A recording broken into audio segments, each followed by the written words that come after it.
आज Titanic ship के बारे में ढेर सारी बातें करते हैं और इनमें से ढेर सारी ऐसी बातें भी होंगी जो गिने चुने लोग ही जानते होंगे। चलो स्टार्ट करते हैं। मैंने बहुत ज्यादा रिसर्च किया इस वीडियो के पीछे। ऐसी ऐसी चीजें मैंने निकाली हैं जो आपके कानों बोल रहा हूँ, आपके पाँव के नीचे जमीन खिसक जाएगी अगर आप ये सब सुनोगे तो। टाइटैनिक का नाम सुनते ही अक्सर लोग एक लेजेंडरी, आउट क्लास और शानदार शिप का तस्वर करते होंगे जो अपने वक्त की सबसे मशहूर लाइनर थी। लेकिन असल कहानी कुछ और है। जो हाइप आज टाइटैनिक को लेकर देखी जाती है ना, उस वक्त उतनी नहीं थी हाइप। ये सिर्फ एक और ओलंपिक क्लास पैसेंजर शिप थी जो व्हाइट स्टार लाइन के फ्लीट का हिस्सा थी। असल में इस शिप की सिस्टर शिप आरएमएस ओलंपिक ज्यादा पॉपुलर थी तब, इतनी ज्यादा कि उसकी स्पेशल रिकॉर्डिंग तक की गई थी जब वो अपनी वॉयज पर निकली थी। आज जो भी पुरानी वीडियो फुटेज टाइटैनिक से मंसूब की जाती है ना कि ये टाइटैनिक की वीडियो है, वो असल में इसकी सिस्टर ओलंपिक की होती है। अगर असली टाइटैनिक की कोई फुटेज मिली है ना, तो वो सिर्फ एक मर्तबा रिकॉर्ड हुई थी जब फरवरी 1912 में शिप जो है वो डॉक में थी और उसको फाइनल टचअप्स दिए जा रहे थे। ये सोचना अजीब लगेगा लेकिन आज टाइटैनिक का नाम मशहूर है, उतना उस वक्त नहीं था। हाँ, कुछ चीजें इसको स्पेशल जरूर बनाती हैं। ये पहली पैसेंजर शिप थी जिसमें फर्स्ट क्लास पैसेंजर्स के लिए एक प्राइवेट स्विमिंग पूल था, जो उस जमाने में बहुत बड़ी बात थी। पहले सिर्फ प्राइवेट यार्ड्स में ऐसे लग्जरी फीचर्स मिलते थे। जब टाइटैनिक का एक्सीडेंट हुआ था ना, तब भी इसको उतनी इंपॉर्टेंस नहीं मिली थी जितनी आज दी जाती है। न्यूज़पेपर ने इसको एक नॉर्मल शिप रेक की तरह कवर किया था, जैसे और भी डूबने वाली शिप्स की कहानी लिखी जाती है ना, सेम ऐसी इसकी भी उस टाइम पर लिखी थी। इस शिप को फिर बाद में ज्यादा सिग्निफिकेंस इस वजह से दी गई क्योंकि इसमें जैकब ऑस्टर और बेंजामिन गुगनहेम जैसे अमीर और मशहूर लोग भी डूब गए थे। ब्रूस इसमें का कंट्रोवर्शियल रोल और लाइफ बोट्स की कमी पर होने वाली डिबेट ने भी इसको थोड़ा और हाईलाइट किया, लेकिन ये हाइप ज्यादा देर तक नहीं चली। 2 साल गुजरने के बाद टाइटैनिक की कहानी लोगों के जहन से धुंधली होने लगी। फिर क्या हुआ, 1914 में ना वर्ल्ड वॉर 1 शुरू हो गई जिसने दुनिया का ध्यान अपनी तरफ खींच लिया। इसी साल एक और शिप एम्प्रेस ऑफ आयरलैंड भी डूब गई थी, जो टाइटैनिक से भी एक बड़ी मैरीटाइम ट्रेजेडी मानी जाती है। फिर उसके बाद 1915 में ल्यूसिटानिया शिप भी डूब गई, जो और भी ज्यादा लोगों के बीच शॉकिंग एक्सपीरियंस था सबके लिए। इन नए शिप्स के एक्सीडेंट्स और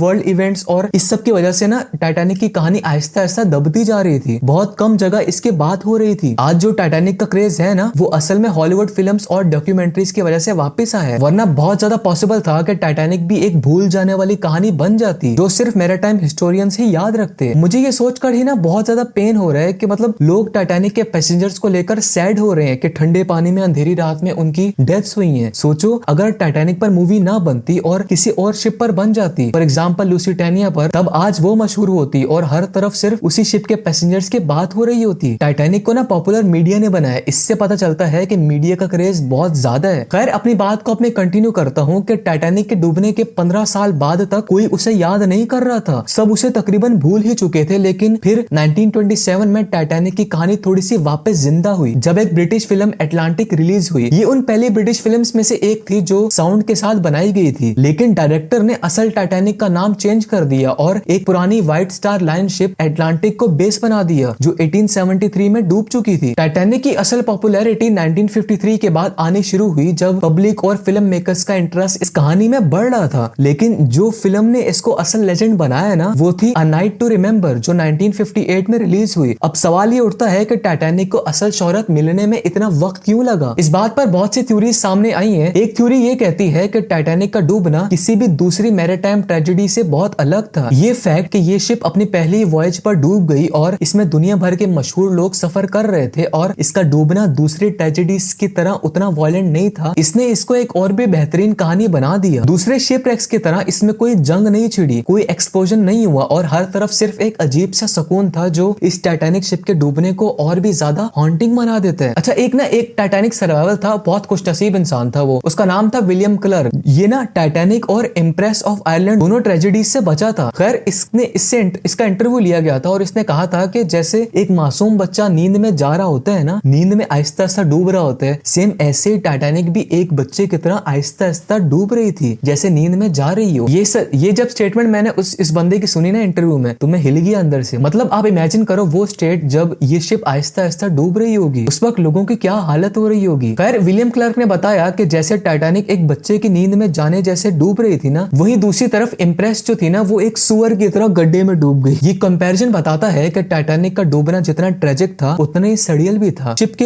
एक और वजह टाइटैनिक के पॉपुलर होने की ये है कि दूसरी बड़ी शिप्स जो डूबी थी ना, उन्होंने अपनी लाइफ में हजारों पैसेंजर्स को बार बार सेफ ओशन के पार पहुंचाया था। लेकिन टाइटैनिक की स्टोरी यूनिक इसलिए है क्योंकि ये एक भी सफर पूरा नहीं कर पाई। कोई भी न्यूयॉर्क या नॉर्थ कोरिया का शख्स इस शिप को को अपनी आंखों से नहीं देख सका। ऐसे शिपरैक्स जो बार बार सफर कर चुके होते हैं, उनकी याद उन लोगों के दिलों में ज्यादा रहती है जो उनसे जुड़े होते हैं। टाइटैनिक के साथ ऐसा नहीं हुआ। ये भी एक अजीब आयरनी है कि टाइटैनिक की पॉपुलैरिटी उन लोगों में बढ़ गई जो उस जमाने में पैदा भी नहीं हुए थे। आपको पता है, जिन लोगों ने ओशन लाइनर्स के गोल्डन एरा में जीना देखा भी नहीं था ना, उन्होंने टाइटैनिक को एक मिथ स्टेटस दे दिया। मतलब एक ऐसी कहानी जो फ्लाइंग डचमैन जैसी लगती थी, एक गूस शिप जो कभी अपनी मंजिल तक नहीं पहुंच सकी। मतलब सीधे लफ्जों में बोलूं तो लोग टाइटैनिक को फेक समझ रहे थे उस टाइम में। और एक और क्रेजी फैक्ट सुनो जो आपको शॉक करेगा। आपको पता है टाइटैनिक को कभी भी अनसिंकेबल नहीं कहा गया था, कम से कम पहले तो नहीं कहा गया। सही सुना आपने, अनसिंकेबल शिप कभी किसी ने नहीं कहा। आज जो लोग टाइटैनिक को अनसिंकेबल कहकर याद करते हैं ना,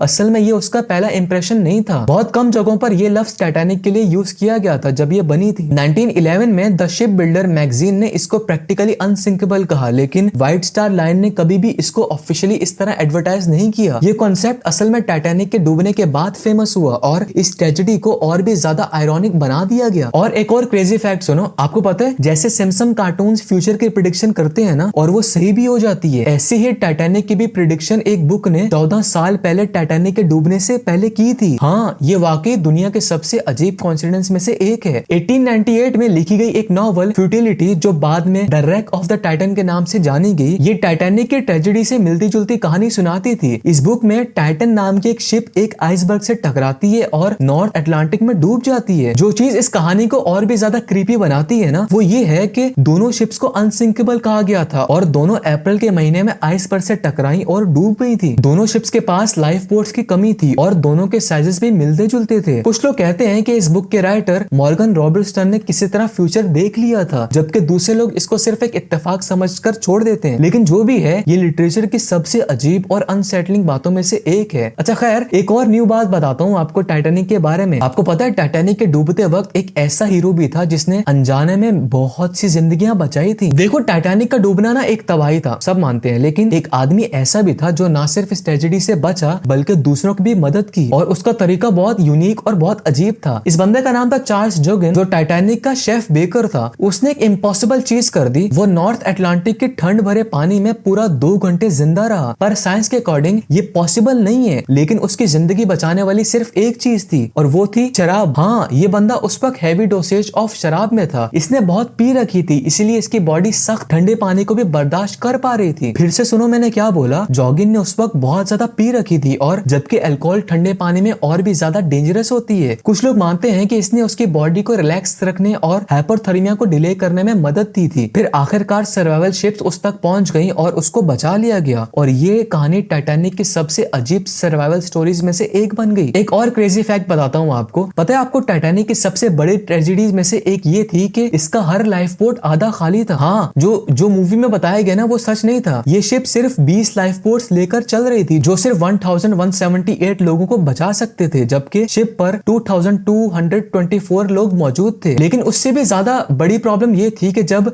लाइफ बोट्स लॉन्च किए गए थे ना, तो सिर्फ आधे भरे हुए थे वो। जैसे कि लाइफ बोट नंबर 1 जो 40 लोग ले जा सकती थी, सिर्फ 12 लोगों के साथ चली गई। अगर ये मिसमैनेजमेंट ना होती तो काफी सारे लोगों की जिंदगियां बच सकती थी। और तो और उस वक्त बहुत सारे लोग ना लाइफ बोट पर बैठने से भी घबरा रहे थे, क्योंकि उनको यकीन था कि टाइटैनिक डूब ही नहीं सकती। कुछ लोग तो छोटी बोट्स में उतरने से डर रहे थे, और कुछ क्रू मेंबर्स को लगा कि अगर बोट ज्यादा लोगों से भर गई तो शायद टूट जाए। ये सब गलतफहमियां और कंफ्यूजन ही टाइटैनिक की बहुत सी अननेसेसरी डेथ्स का सबब बनी। और आपको एक और फैक्ट बताता हूँ, मेरे माइंड में आते जा रहे हैं, मैं बताते जा रहा हूँ। आपको पता है जब टाइटैनिक ना साउथहैम्पटन से निकल रही थी ना, तभी एक छोटी सी तबाही होने वाली थी। जब ये शिप मूव कर रही थी ना, उसके मैसिव साइज की वजह से उसका सक्शन इफेक्ट ने एक और छोटी शिप एसएस न्यूयॉर्क को खींच लिया। ये दोनों शिप्स टकराने वाली थी, लेकिन क्रू मेंबर्स के तेज एक्शन की वजह से ये एक्सीडेंट बच गया। पर उन्हें क्या पता था कि इस एक्सीडेंट के बाद आगे एक और बहुत बड़ा एक्सीडेंट होने वाला है, जो हिस्ट्री की बुक्स में हमेशा हमेशा के लिए दर्ज होने वाला है। क्रेजी। खैर, ये जो पहले वाला इंसिडेंट हुआ था ना टाइटैनिक के साथ, जब वो निकली थी अपने सफर के लिए, उस इंसिडेंट को एक बैड ओमन भी माना। उनका कहना था कि शायद ये एक वार्निंग थी कि टाइटैनिक के साथ कुछ बहुत